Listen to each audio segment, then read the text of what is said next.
Piracy fighters on action. IBomma రవికి రంగు పడింది. టాలీవుడ్ ఫిదా అయింది. తెలంగాణ పోలీసులకి దిల్ సే థ్యాంక్స్ చెప్పారు సినీ ప్రముఖులంతా.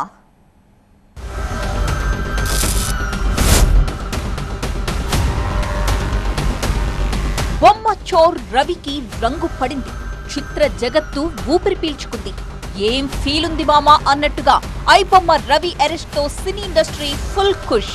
మెగాస్టార్ చిరంజీవి, నాగార్జున, రాజమౌళి, డి సురేష్ బాబు, దిల్ రాజు ఇలా ప్రముఖులంతా కలిసికట్టుగా వెళ్లి హీరో పోలీసింగ్ కు దిల్ సే థ్యాంక్స్ చెప్పారు. పైరసీ సినిమాలు చూడొద్దని ప్రజలకు విజ్ఞప్తి చేశారు. ఫ్రీగా వస్తుందని పైరసీ సినిమా చూస్తే సైబర్ నేరాల వలలో చిక్కుకునే ప్రమాదం ఉందంటున్నారు. ఇది రోజున గ్రేట్ అచీవ్మెంట్. ఈ ఐబొమ్మ నిర్వాహకుని పట్టుకోవటం, మా బాధలు అర్థం చేసుకున్నారు. ఇవన్నీ సాధించాల్సింది ప్రభుత్వాలు, అక్కడ పోలీస్ డిపార్ట్మెంట్లు.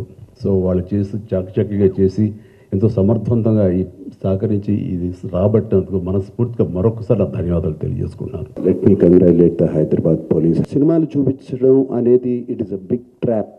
అది వాళ్ళకేదో మీకు ఫ్రీగా సినిమాలు చూపించాలని కాదు, వాళ్ళకి దీని వెనకాల చాలా పెద్ద ప్లాన్ ఉంది. మీకు ఎలాగో మేమే ప్రొవైడ్ చేస్తున్నాం 4 వారాల్లో 5 వారాల్లో ఓటీటీలో చూసేలాగా. సో గుడ్ క్వాలిటీ మీకు 4 వీక్స్ 5 వీక్స్లో థియేటర్లో చూడని వాళ్ళకి సినిమాలు సిద్ధంగా ఉంటున్నాయి, అక్కడ చూడండి. ఇలాంటి ఇల్లీగల్ దాన్ని ఎంకరేజ్ చేయకండి. అది ఫ్రీగా సినిమా చూడటం వల్ల you can play a game on you. అది అవాయిడ్ చేయటం is the most important thing. మనం అక్కడ చాలా జాగ్రత్తగా ఉండాలా.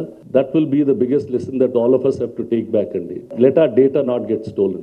ఇక ఇప్పుడు టాలీవుడ్ దృష్టిలో రియల్ బాహుబలి ఎవరో జక్కన్న మాటల్లో విందాం. ఇది సినిమాలో సూపర్ హిట్ సీన్లా ఉందండి. విలన్ ఛాలెంజ్ చేస్తే హీరోలు వితిన్ 2 months తీసుకెళ్ళి కట్కటాల వెనకాల వేయడం అన్నది భస్మాసుర హస్తంలాగా తన మీద తనే చేయబెట్టుకున్నాడు. Don't mess up with police, be careful. ఏం మాట్లాడతారు, ఏం చేస్తారు అన్నది చాలా గట్టిగా చెప్పారు సజ్జనార్ గారు and entire police department. Thank you very much sir. Piracy racket ని కట్టడి చేయడంలో తెలంగాణ పోలీసుల చొరవను అభినందించారు AP deputy CM Pawan Kalyan. CP Sajjanar నేతృత్వంలో చేపడుతున్న చర్యలు భారత చిత్ర పరిశ్రమకు ఎంతో మేలు చేస్తాయన్నారు.